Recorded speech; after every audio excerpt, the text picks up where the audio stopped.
Assalamualaikum warahmatullahi wabarakatuh. Baiklah, perkenalkan nama saya Misratul Abadia dari kelas 2 BSAC dengan NIM 2211010072. Baiklah, video ini saya buat bertujuan untuk menyelesaikan tugas akhir semester 2. Dalam video ini saya akan membahas sebuah materi yang berjudul Sistem Sosial Masyarakat Minangkabau. Minangkabau adalah suku bangsa yang berasal dari wilayah Sumatera Barat. Sistem sosial masyarakat Minangkabau memiliki ciri khas yang unik, yang meliputi struktur keluarga, sistem adat, dan hukum, serta nilai-nilai yang dijunjung tinggi dalam kehidupan masyarakat Minangkabau. Yang pertama, rumah tangga.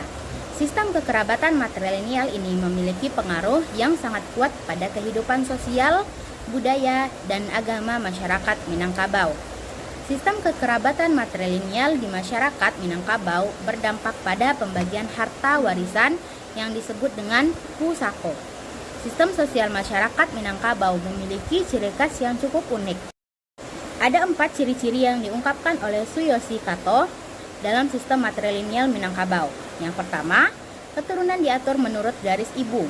Yang kedua, adanya kelompok keturunan yang bersatu di bawah seorang penghulu yang dinamakan payung atau payung, atau disebut juga dengan saparui atau perut. Yang ketiga, pola tempat tinggal bersorak matrilokal yang mana berada di tempat istri. Yang keempat, kekuasaan di dalam payung atau parui ada di tangan mama, tidak berada di tangan ayah. Dalam sistem ini, perempuan diposisikan sebagai pengikat.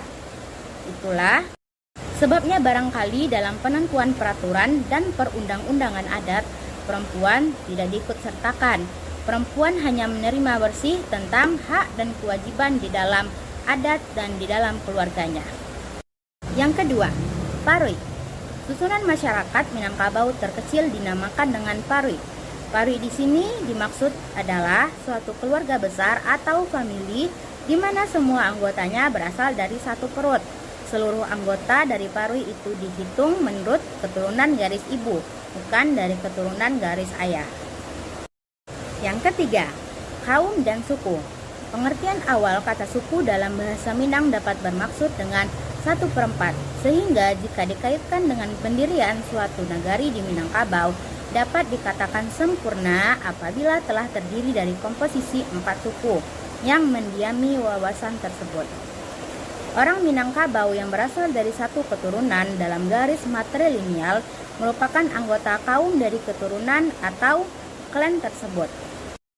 Di dalam sebuah kaum, unit terkecil disebut dengan samande yang berasal dari satu ibu atau mande.